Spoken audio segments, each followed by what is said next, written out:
이제 하나님께서 오늘 우리에게 주는 말씀 찾아서 함께 눈으로 보시고 또 함께 입으로 봉독하시고 귀로 은혜를 나누는 시간 같습니다. 오늘은 요한복음 18장 15절로 18절까지의 말씀입니다. 요한복음을 통해서 함께 은혜 나누는 123번째 주일 요한복음 18장 15절부터 18절까지의 말씀입니다. 찾으셨으면 우리 한 목소리로 한 절 한 절 같이 봉독하시겠습니다. 15절입니다. 시작. 시몬 베드로와 또 다른 제자 한 사람이 예수를 따르니 이 제자는 대제사장과 아는 사람이라 예수와 함께 대제사장의 집들에 들어가고 베드로는 문 밖에 서 있는지라 대제사장을 아는 그 다른 제자가 나가서 문 지키는 여자에게 말하여 베드로를 데리고 들어오니 문 지키는 여종이 베드로에게 말하되 너도 이 사람의 제자 중 하나가 아니냐 하니 그가 말하되 나는 아니라 하고 그 때가 추운 고로 종과 아랫사람들이 불을 피우고 서서 쬐니 베드로도 함께 서서 쬐더라. 아멘. 아멘. 네, 오늘 봉독한 말씀이 한 주간 여러분의 삶에 큰 능력이 되어서 여러분의 삶을 인도하시기를 먼저 주님의 이름으로 축복합니다. 주님께서 겟세마네 동산에서 제자들과 함께 이제 붙잡히셔서 안나스 대제사장을 지낸 안나스의 집으로 결박한 채 끌려가는 이야기를 오늘도 이어지고 있습니다. 근데 오늘 본문에 보면 요한은 그 끌려가는 장면, 특별히 이 안나스의 집 앞에서 일어나는 일을 조금 더 자세하게 우리에게 기록으로 남겼습니다.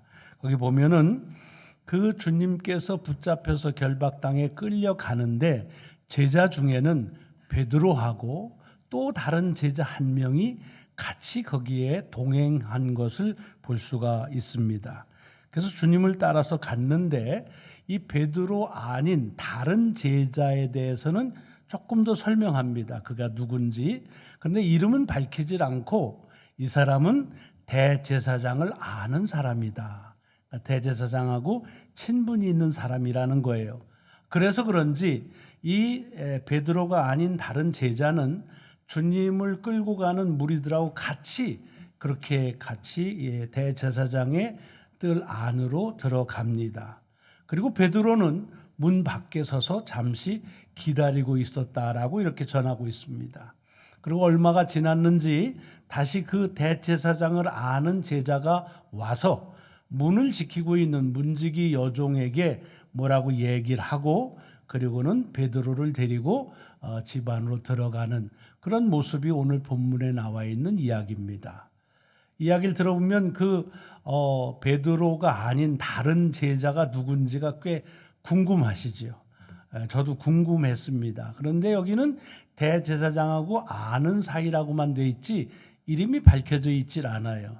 그러니까 교회 역사에서 이 사람이 누군지에 대해서 그냥 궁금할 정도가 아니라 많은 분들이 연구도 하고 그랬지요. 그래서 그냥 대체적으로 추정하기는 아마도 이 여기에 기록되어져 있는 베드로가 아닌 다른 제자는 이 요한복음을 썼던 요한일 것이다라고 추정을 합니다. 제가 추정이라고 말씀드린 건 확실하지 않다는 얘기지요. 그럼 왜 그렇게 추정하느냐? 여러분 요한복음을 보면 요한은 자기를 얘기할 때 자기가 이게 분명히 요한일 것이다라고 하는데 자기 이름을 밝히질 않고 그 제자에 대해서 간접적으로 표현하는 그런 방식으로 그렇게 기록한 것을 볼 수가 있습니다. 만인 것이 주께서 사랑하시는 제자 뭐 이렇게 얘기하는 게 이제 자기에 대한 얘기를 한 것이라고 학자들은 그렇게 말하고 있습니다. 저는 사실 복음서를 읽을 때마다 이 복음서를 기록한 사람들이 너무 존경스럽고 정말 신앙의 보범이 된다는 생각을 지울 수가 없습니다. 왜냐하면 사실은 자기들이 쓰는 거 아닙니까? 그리고 자기가 쓰니까 뭐 한마디라도, 아니 절반쯤은 예수님과 자기와의 관계에 대해서 쓸 법하지 않겠어요? 그리고 그 일에 예수님께서 행하신 일들에 자기가 어떻게 연관됐는지 그거 남기고 싶지 않겠어요? 뭐 주님의 역사 가운데 가장 자기에게 크게 다가오는 건 자기에게 행하신 거고 자기 경험이 제일 크겠지요.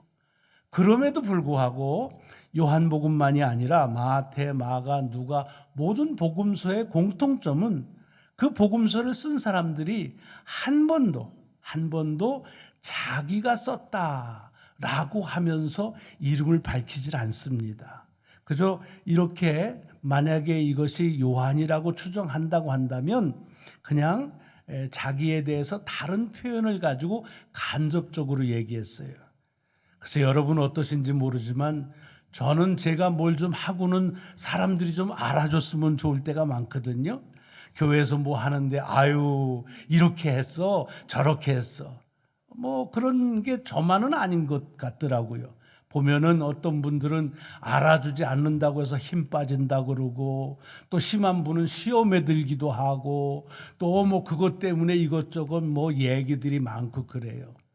그럴 때마다 기억해야 될 것은 정말로 복음서, 우리 기독교 역사의 중추를 이루고 있는 예수 그리스도의 말씀을 전하는 이 사람들도 한 번도 자기를 언급하지 않고 오로지 예수 그리스도의 관점에서 자기만을 많은 사람 중에 하나로 보고 기록했다고 하는 건 우리가 본받아야 될 귀감이라 생각을 합니다. 어쨌든 이렇게 오늘 본문에 보면 이 베드로가 주님을 처음으로 부인하는 이야기가 나옵니다. 그래서 우리는 베드로에 대해서 생각하다가 요쯤 되면 좀 불편해져요. 아유 의리도 없이 수제자라면서 다른 제자들도 아니고 평 뭐 죽기를 각오하며 했다고 하면서 요렇게 그냥 얍상하게 마음 변해가지고 주님을 모른다고 그러고 부인을 해? 뭐 이런 생각을 가진 때가 참 많지요. 또 성경이 우리에게 그렇게 말해주는 것도 있습니다. 자, 그런데 오늘 제가 이 말씀을 같이 좀 더 이렇게 생각하고자 원하는 건 뭐냐 하면, 과연 다른 제자들은 하나도 부인하지 않았는데 유독 주님의 사랑을 제일 많이 받았다고 하는 베드로만 이렇게 의리 없이 주님을 배반해서 배반의 어떤 한 그 아이콘처럼 그렇게 역사에 남는 것이 글쎄 이게 좀 옳을까 하는 생각을 가졌기 때문입니다. 이건 제 생각이 아니라 본문의 말씀을 읽다가 이제 그런 생각을 한 겁니다. 여러분 이 요한복음 18장을 시작하면서 제가 계속적으로 뭘 하고 있냐 하면 마태, 마가, 누가복음에서 기록된 이야기와 같은 이야기인데 요한이 표현하는 것이 조금씩 다르다고 하는 걸 말씀을 드리잖아요. 그리고 그 말씀 속에서 요한이 왜 구체적으로 이렇게 다르게 얘기할까에 담겨져 있는, 물론 요한만 아는 것이지만 우리가 추정하면서 신앙적으로 그 가운데에서 신앙적인 도전도 받고 깨달음을 받는 일을 지금 몇 주째 계속하고 있지 않겠어요? 오늘 본문도 그래요. 여러분 이것도 마태, 마가, 누가, 요한 똑같이 다 기록되어 있습니다. 그런데 자세히 보면 여러분 나중에 가서 한번 보세요. 마태, 마가, 누가복음에 기록되어져 있는 이 문지기 여종이 베드로에게 한 말과 요한이 기록하고 있는 것과 조금 다릅니다. 제가 살짝 보면 마태복음에는 여종이 베드로에게 뭐라고 그러냐면 너도 갈릴리 사람 예수와 함께 있었다라고 그렇게 말합니다. 마가복음에는 너도 나사렛 예수와 함께 있었다 그럽니다. 여기 갈릴리 사람이나 나사렛은 크게 말하면 나사렛 지방이고, 크게 말하면 갈릴리고 그 중에 나사렛이 있으니까 그 지역에는 예수 같이 있었다 그 얘기는 같습니다. 그다음에 누가복음엔 뭐라고 했냐면 이 사람도 그와 함께 있었다라고 말합니다. 여러분 조금씩 표현은 다르지만 마태, 마가, 누가가 하는 공통점이 뭐냐 하면 이 문지기 여종이 이미 베드로가 주님의 제자라는 사실을 알고 있던 것으로 여기면서 너 맞지? 이렇게 얘기하는 거예요. 너 나사렛 예수 제자지? 라고 얘기하고 있다는 것입니다. 네. 그런데 오늘 본문을 보면 오늘의 이야기를 요한은 조금 다르게 표현하고 있습니다. 우리말 성경 개역 개정판을 보시면 이렇게 돼 있죠. 너도 이 사람의 제자 중 하나가 아니냐. 뭐가 달라요? 다 똑같은데 그러실 수 있겠어요. 우리말 번역에서는 큰 차이가 없어요. 그냥 부정형으로 썼지만 어떨 때 보면 부정형으로 쓴 것은 긍정보다 더 강할 때가 있습니다. 그러니까 요한이 이 문지기 여종이 베드로를 보면서 너도 이 사람의 제자 중 하나가 아니냐라고 묻는 것이나 이 사람 제자다라고 얘기하는 것이나 큰 차이가 없이 들릴 수가 있습니다. 그런데 제가 이 말씀을 드리는 이유는 뭐냐면 이렇게 복음서 기자들이 마치 이 문지기 여종이 베드로가 주님의 제자인 줄을 알면서 물었는데도 불구하고 그런데도 이 베드로가 뻔뻔스럽게 나 아니야, 나는 제자 아니야 라고 얘기한 것처럼 그렇게 들릴 때가 많아요. 저도 그렇게 생각한 적이 많습니다. 예. 그런데 사실은 문맥을 조금만 우리가 주의해서 읽어보면 꼭 그렇지 않을 수도 있다라는 생각을 갖습니다. 무슨 얘기냐 하면 여러분 우리가 대화를 나누는데 너 워싱턴 교회 다니지? 그 교회 교인이지? 장로지? 라고 얘기를 하는데 그 사람이 내가 누군지를 알고 물어보면은요. 그 다음에는 이봉남 장로님 보고 이 장로님 워싱턴 교회 장로지요? 라고 물어봤다고 가정을 하자고요. 근데 뻔한데 다 알고 있다는 걸 아는데 아니요? 나는 다른 교회 다니는데요. 뭐 이렇게 얘기를 했다고 해보자고요. 나 몰라요. 워싱턴 교회 어디 있는지도 몰라. 이랬다고 한다면 그 다음엔 어떻게 대화가 나겠어요? 에이 뭐가 아니에요. 내가 봤는데 교회에서 지난번에 임직했더만 뭐 이렇게 나갈 거 아닙니까? 아니면 잘 모르시는 아이고 제가 그냥 머리 이렇게 돼서 제가 딴 사람하고 착각했나 봐요. 죄송합니다. 뭐 그러겠지요. 이게 대화의 수순입니다. 그런데 오늘 본문은 어떻게 됐어요? 너 나사렛 예수 제자지? 아니면 또 너는 그 사람 중에 하나가 아니냐? 라고 물었는데 베드로가 뭐라고 해요? 난 아니다 라고 말해요. 그러고 그냥 넘어가요. 그 다음으로. 그러고서는 베드로가 다른 종들이 추워서 밤이 되니까 불 피고 쬐는 데 가서 아무 일도 없었다는 듯이 불을 쬐고 있다. 그렇게 돼 있습니다. 만약에 이 문지기 여종이 이 베드로가 주님의 제자인 줄을 정말 알고 물었다고 한다면 이렇게 본문이 흐를 수는 없겠지요. 뭔가 사단이 났거나 아니면 사실은 그 여종이 이 베드로가 생각할 때 자기가 주님의 제자라는 사실을 알고 있다면 묻기도 전에 괜히 물어가지고서 당황할 필요 없이 그냥 피했겠지요. 그런데 여기 보면은 아주 천연덕스럽게 아니라고 말하고 또 그런데도 또 그것 가지고서 무마되고는 다음 장면으로 이렇게 다니는 걸 보면 이 문지기 여종이 베드로가 주님의 제자인 줄을 알면서 물어봤다고 하는 건 우리의 느낌이지 실제적으로는 그렇지 않을 수 있다는 생각을 가져봅니다. 근데 이거를 제가 성경을 보니까 이 특별히 요한이 이 일에 주목하면서 쓴 것을 볼 수가 있습니다. 여러분 이 성경의 원본이나 또는 콘코던스를 통해서 바로 그 영어로 직역을 한 것을 보면 이렇게 되어 있습니다. 뭐라고 되어 있냐면 Are you not also disciple of this man? 이렇게 되어 있어요. 근데 여기서 우리가 봐야 될 단어가 부사가 하나 있어요. Are you not 다음에 also라고 하는 단어가 있습니다. also라는 게 뭐예요? 역시, 또한, 마찬가지로 이런 뜻이죠.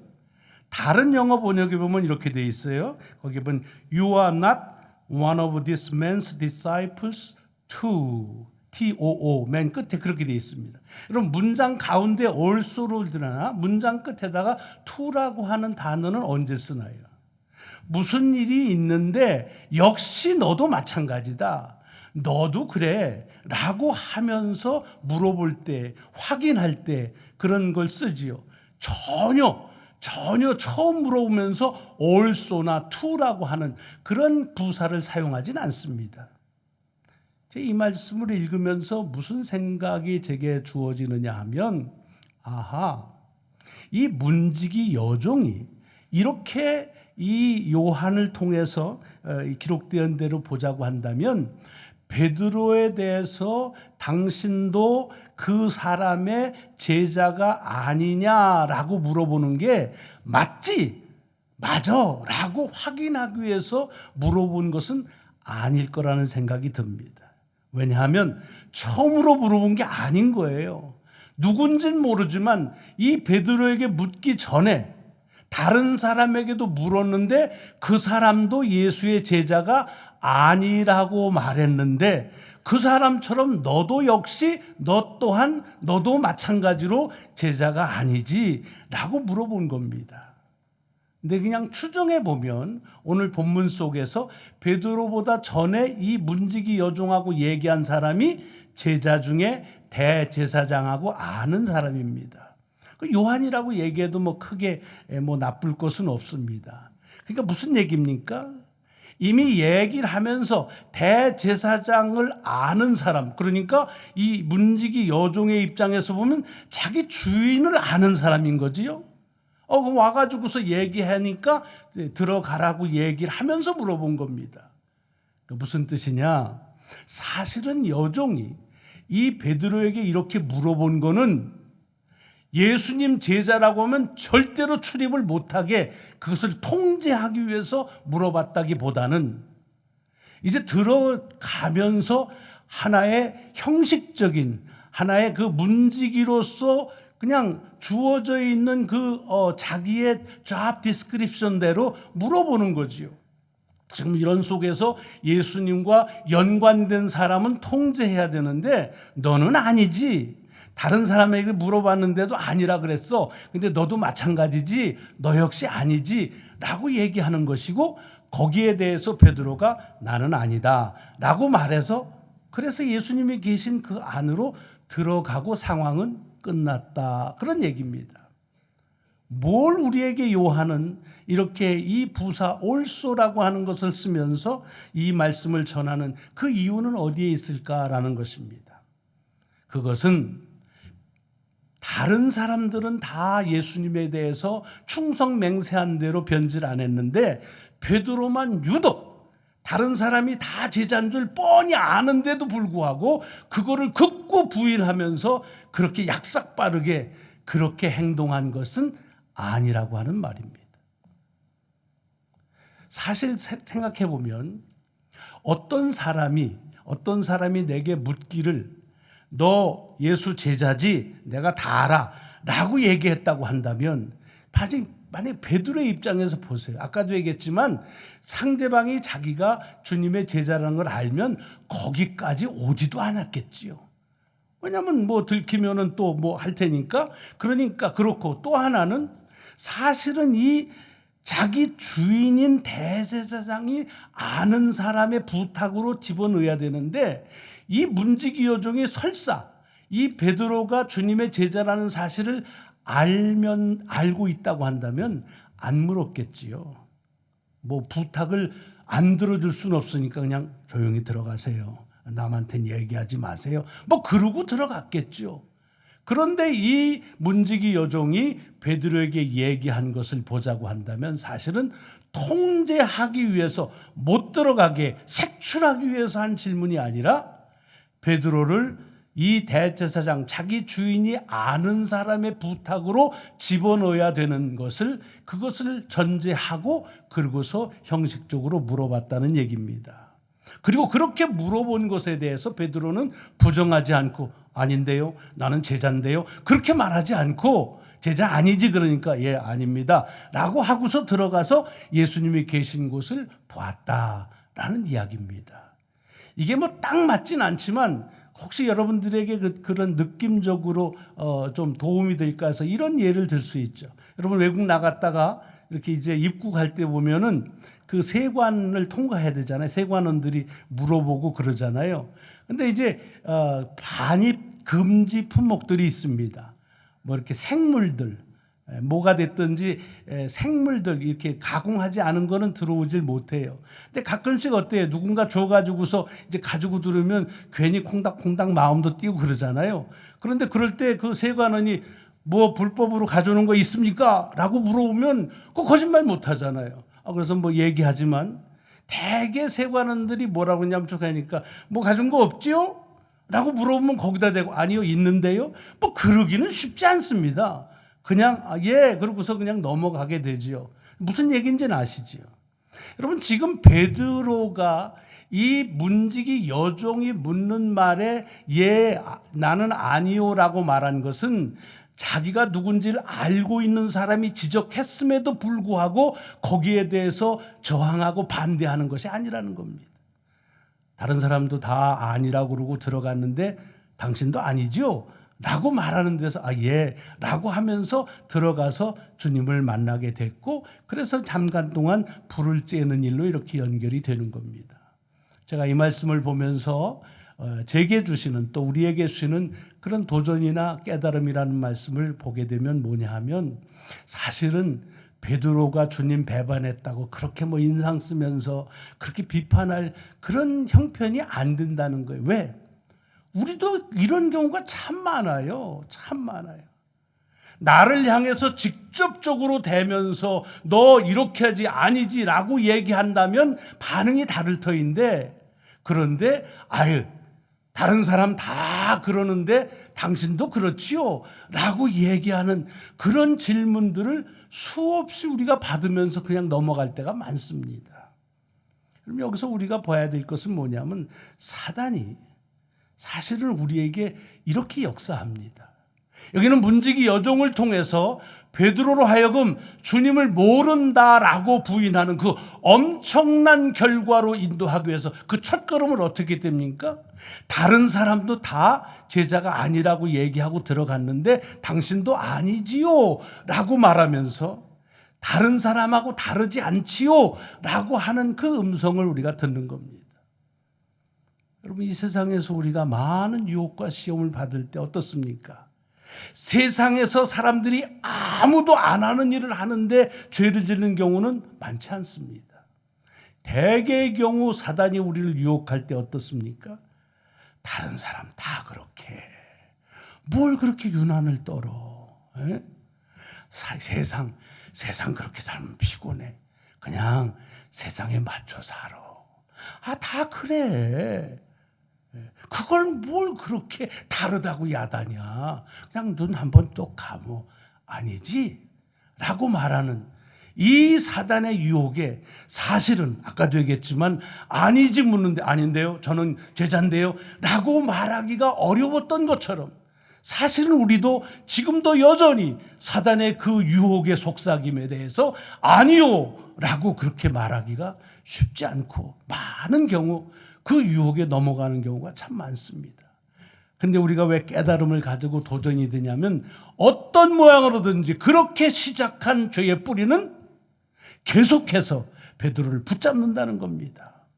할 수 없이든지 아니면은 말하는 것에 부정하지 않고 그냥 그것을 인정하면서 시작했든지 주님의 제자가 아니라고 말했던 베드로는 계속해서 다른 상황 속에서도 자기가 주님의 제자가 아니라고 하는 그런 부인의 고백을 놓지를 못한다는 것입니다.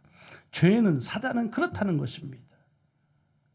여러분 그런 의미에서 보자고 한다면 오늘 이 본문을 통해서 우리에게 큰 도전을 주시는 거예요. 사실은 여기 요한이 이렇게 얘기하고 있는 이유는 어찌 보면 이건 추정입니다마는 나도 부인했다. 나도 대제사장이 아는 것이라고 말하고 그리고 주인 아는 그런 사람이 종에게 얘기하는 것처럼 해서 그래서 베드로가 제자가 아닌 것처럼 얘기하고 그래서 들어갔고 그리고 베드로도 그랬을 뿐이다. 나도 역시 나도 반역하고 나도 부인하는 그런 연약한 존재라고 하는 사실을 이 also라고 하는 그 단어 속에다가 담아내고 있는 것은 아닌가 하는 생각을 갖습니다. 여러분 한 주의 삶을 살면서 여러 가지 유혹과 시험이 많다고 말합니다. 잘 생각해 보세요. 사단이 우리를 향해서 도전할 때 처음부터 예수 그리스도를 등지라, 예수 그리스도를 부인하라, 하나님의 뜻과는 다른 삶을 살라 말하지 않습니다. 그런 도전에 대해서 우리가 넘어지지 않습니다. 그러나 우리에게 똑같이 속삭입니다. 세상하고 다르게 살지 마. 다른 사람 다 그렇게 생각해. 그러니까 너도 다른 사람하고 똑같잖아. 그렇게 살아. 다르게 살지 마라. 라고 속삭임에 우리들이 흔들릴 때가 참 많습니다. 여러분, 다르게 산다는 말이 뭡니까? 거룩한 삶을 산다는 말입니다. 이 세상에서 거룩하게 살도록 우리를 택하시고 자녀 삼으신 예수 그리스도에게 반대되는 삶을 살라고 사단은 꼬이는 것이 아니라, 그렇게 다르게 살지 말고 세상처럼 다른 사람처럼 그렇게 유별나게 살지 말고 그냥 살아라 라고 하는 유혹이 여전히 우리 가운데 속삭임으로 온다고 하는 사실. 그래서 이 말씀을 통해서 우리에게 그런 속삭임이 올 때 아니오라고 말할 수 있는, 또 모든 이가 아니라고 그럴 때 예라고 할 수 있는 그런 믿음의 용기를 우리에게 가지라고 하시는 주님의 권고의 말씀으로 여러분과 제가 이 아침 받습니다. 기도하시겠습니다. 하나님, 감사합니다.